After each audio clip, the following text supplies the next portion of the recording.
जय श्री राम। जैसे ओले खेती का नाश करके आप भी गल जाते हैं, वैसे ही वे दूसरों का काम बिगाड़ने के लिए अपना शरीर तक छोड़ देते हैं।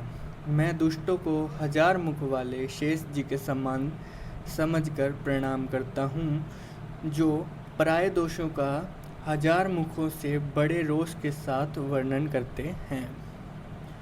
पुनः उनको राजा पृथु, जिन्होंने भगवान का यश सुनने के लिए 10,000 कान मांगे थे, के समान जानकर प्रणाम करता हूँ, जो 10,000 कानों से दूसरों के पापों को सुनते हैं। फिर इंद्र के समान मानकर उनकी विनय करता हूँ, जिनको सूरा, मदिरा, निकी और हितकारी मालूम देती हैं। इंद्र के लिए भी सुरानिक अर्थात देवताओं की सेना हितकारी है, जिन्होंने कठोर वचन रूपी वज्र सदा प्यारा लगता है और जो हजार आँखों से दूसरों के दोषों को देखते हैं। दुष्टों की यह रीति है कि वे उदासीन, शत्रु अथवा मित्र किसी का भी हित सुनकर जलते हैं। यह जानकर दोनों हाथ जोड़कर यह जन प्रेम पूर्वक उनसे विनय करता हूँ। मैंने अपनी ओर से विनती की है, परंतु वे अपनी ओर से कभी नहीं चूकेंगे। कौओं को बड़े प्रेम से पालिए, परंतु वे क्या कभी मांस के त्यागी हो सकते हैं? अब मैं संत और असंत दोनों के चरणों की वंदना करता हूँ। दोनों ही दुख देने वाले हैं, परंतु उनमें कुछ अंतर कहा गया है। वह अंतर यह है कि एक संत जो बिछुड़ते समय प्राण हर लेते हैं और दूसरे असंत मिलते हैं तब दारुण दुख देते हैं, अर्थात संतों का बिछुड़ना मरने के समान दुखदायी होता है और असंतों का मिलना। दोनों संत और असंत जगत में एक साथ पैदा होते हैं, पर एक साथ पैदा होने वाले कमल और जोंक की तरह उनके गुण अलग अलग होते हैं। कमल दर्शन और स्पर्श से सुख देता है, किंतु जोंक शरीर का स्पर्श पाते ही रक्त चूसने लगती है। साधु अमृत के समान मृत्यु रूपी संसार से उभारने वाला और असाधु मदिरा के समान मोह, प्रसाद और जड़ता उत्पन्न करने वाला है। दोनों को उत्पन्न करने वाला जगत रूपी अगाध समुद्र एक ही है। शास्त्रों में समुद्र मंथन से ही अमृत और मदिरा दोनों की उत्पत्ति बताई गई है। भले और बुरे अपनी अपनी करनी के अनुसार सुंदर यश और अपयश की संपत्ति पाते हैं। अमृत, चंद्रमा, गंगा जी और साधु एवं विष, अग्नि कलयुग के पापों की नदी अर्थात कर्मनाशा और हिंसा करने वाला व्याध, इनके गुण अवगुण सब कोई जानते हैं, किंतु जिसे जो भाता है उसे वही अच्छा लगता है। भला भलाई ही ग्रहण करता है और नीच नीचता को ही ग्रहण किए रहता है। अमृत की सराहना अमर करने में होती है और विष की मरने में। दुष्टों के पापों और अवगुणों की, साधुओं के गुणों की कथाएं दोनों ही अपार और अथाह समुद्र है। इससे कुछ गुण और दोषों का वर्णन किया गया है, क्योंकि बिना पहचाने उनका ग्रहण और त्याग नहीं हो सकता। भले बुरे सभी ब्रह्मा के पैदा किए हुए हैं, पर गुण और दोषों को विचार कर वेदों ने उनको अलग अलग कर दिया है। वेद, इतिहास और पुराण कहते हैं कि ब्रह्मा की यह सृष्टि गुण अवगुणों से सनी हुई है।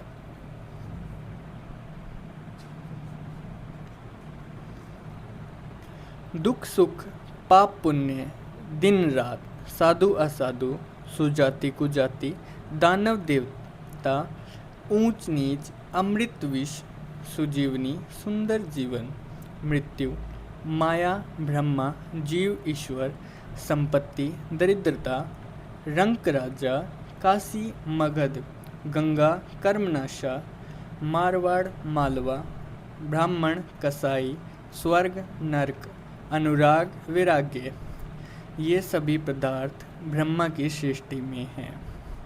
वेद शास्त्रों ने उनके गुण दोषों का विभाग कर दिया है।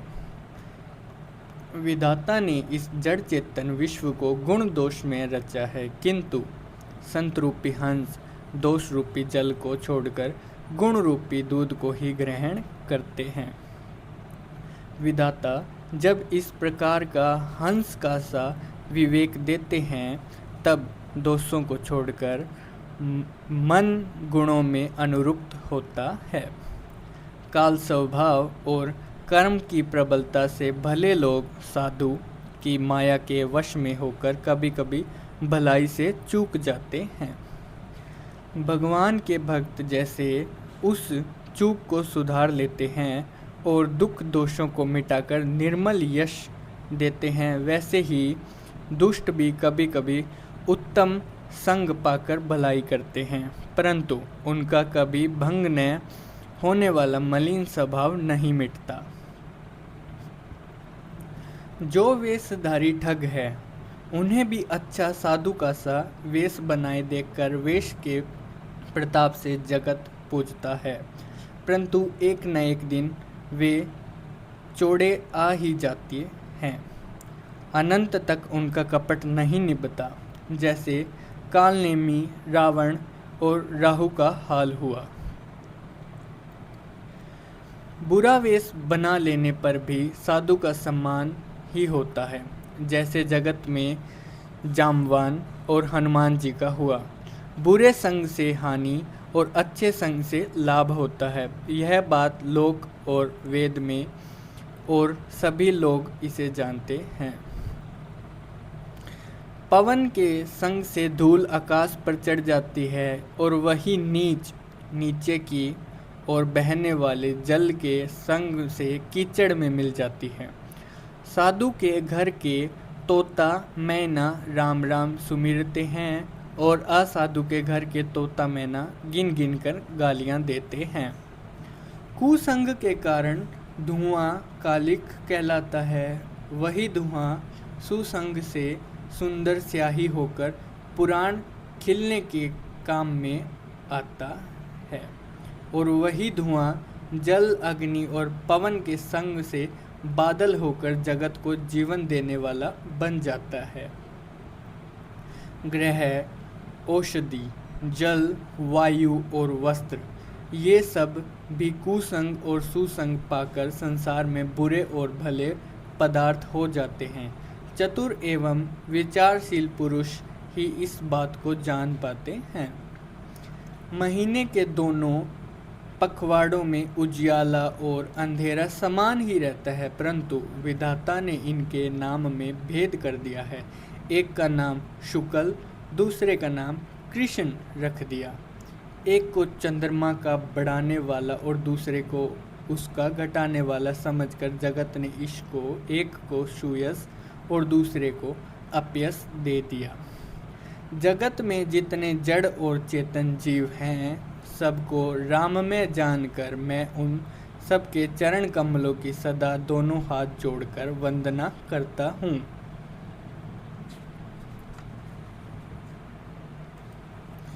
देवता, दैत्य, मनुष्य, नाग, पक्षी, प्रेत, पितर, गांधर्व, किन्नर और निशाचर सबको मैं प्रणाम करता हूँ। अब सब मुझ पर कृपा कीजिए। 84 लाख योनियों में 4 प्रकार के स्वेदज, अंडज, उद्भिज, जरायुज जीव जल, पृथ्वी और आकाश में रहते हैं। उन सब से भरे हुए इस सारे जगत को श्री सीताराम में जानकर मैं दोनों हाथ जोड़कर प्रणाम करता हूँ। मुझको अपना दास जानकर कृपा की खान आप सब लोग मिलकर छल छोड़कर कृपा कीजिए। मुझे अपने बुद्धि बल का भरोसा नहीं है, इसलिए मैं सबसे विनती करता हूँ। मैं श्री रघुनाथ जी के गुणों का वर्णन करना चाहता हूँ, परंतु मेरी बुद्धि छोटी है और श्री राम जी का चरित्र अथाह है। इसके लिए मुझे उपाय का एक भी अंग अर्थात कुछ लेश मात्र भी उपाय नहीं सूझता। मेरे मन और बुद्धि कंगाल है, किंतु मनोरथ राजा है। मेरी बुद्धि तो अत्यंत नीची है और चाह बड़ी ऊंची है। चाह तो अमृत पाने की है, पर जगत में जुड़ती छाछ भी नहीं। सज्जन मेरी ठिठाई को क्षमा करेंगे और मेरे बाल वचनों को मन लगाकर प्रेम पूर्वक सुनेंगे। जैसे बालक जब तोतले वचन बोलता है तो उसके माता पिता उसे प्रसन्न मन से सुनते हैं, किंतु क्रूर, कुटिल और बुरे विचार वाले लोग जो दूसरों के दोषों को ही भूषण रूप से धारण किए रहते हैं, अर्थात जिन्हें पराये दोष ही प्यारे लगते हैं, वे हंसेंगे। रसीली हो या अत्यंत फीकी, अपनी कविता किसे अच्छी नहीं लगती, किंतु जो दूसरों की रचना को सुनकर हर्षित होते हैं, ऐसे उत्तम पुरुष जगत में बहुत नहीं हैं। हे भाई, जगत में तालाबों और नदियों के समान मनुष्य ही अधिक हैं, जो जल पाकर अपनी ही बाढ़ से बढ़ते हैं, अर्थात अपनी ही उन्नति से प्रसन्न होते हैं। समुद्र सा तो कोई एक विरला ही सज्जन होता है, जो चंद्रमा को पूर्ण देखकर दूसरों का उत्कर्ष देखकर उमर पड़ता है। मेरा भाग्य छोटा है और इच्छा बहुत बड़ी है, परंतु मुझे एक विश्वास है कि इसे सुनकर सज्जन सभी सुख पावेंगे और दुष्ट हंसी उड़ावेंगे। किंतु दुष्टों के हंसने से मेरा हित ही होगा। मधुर कंठ वाली कोयल को कोए तो कठोर ही कहा करते हैं, जैसे बगुले हंस को और मेंढक पपीहे को हंसते हैं, वैसे ही मलिन मन वाले दुष्ट निर्मल वाणी को हंसते हैं। जो न तो कविता के रसिक हैं और न जिनका श्री रामचंद्र जी के चरणों में प्रेम है, उनके लिए भी यह कविता सुखद हास्य रस का काम देगी। प्रथम तो यह भाषा की रचना है, दूसरे मेरी बुद्धि बोली है, इससे यह हंसने के योग्य ही है। हंसने में उन्हें कोई दोष नहीं है। जिन्हें न तो प्रभु के चरणों में प्रेम है और न अच्छी समझ ही है, उनको यह कथा सुनने में फीकी लगेगी। जिनकी श्री हरि भगवान विष्णु और श्री हर भगवान शिव के चरणों में प्रीति है और जिनकी बुद्धि कुतर्क करने वाली नहीं है, जो श्री हरिहर में भेद की या ऊंच नीच की कल्पना नहीं करते, उन्हें श्री रघुनाथ जी की यह कथा मीठी लगेगी।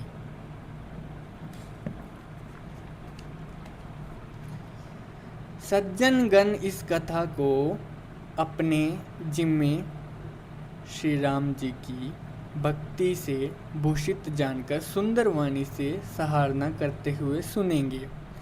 मैं न तो कवि हूँ, न वाक्य रचना में ही कुशल हूँ। मैं तो सब कलाओं तथा सब विद्याओं से रहित हूँ।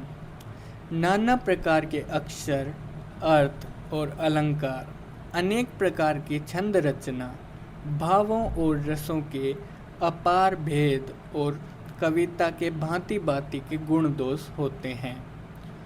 इनमें से काव्य संबंधी एक भी बात का ज्ञान मुझ में नहीं है। यह मैं कोरे कागज पर लिखकर शपथ पूर्वक सत्य सत्य कहता हूँ। मेरी रचना सब गुणों से रहित है। इसमें बस जगत प्रसिद्ध एक गुण है, उसे विचार कर अच्छी बुद्धि वाले पुरुष जिनके निर्मल ज्ञान है, इसको सुनेंगे। इसमें श्री रघुनाथ जी का उदार नाम है, जो अत्यंत पवित्र है, वेद पुराणों का सार है, कल्याण का भवन है और अमंगलों को हरने वाला है, जिसे पार्वती जी सहित भगवान शिव जी सदा जाप करते हैं। जो अच्छे कवि के द्वारा रची हुई बड़ी अनूठी कविता है, वह भी राम नाम के बिना शोभा नहीं पाती। जैसे चंद्रमा के समान मुख वाली सुंदर स्त्री सब प्रकार से सुसज्जित होने पर भी वस्त्र के बिना शोभा नहीं देती। इसके विपरीत कुकवि की रची हुई सब गुणों से रहित कविता को भी राम नाम के एवं यश से अंकित जानकर बुद्धिमान लोग आदरपूर्वक कहते और सुनते हैं, क्योंकि संतजन भोरे की भांति गुण ही को ग्रहण करने वाले होते हैं। जय श्री राम।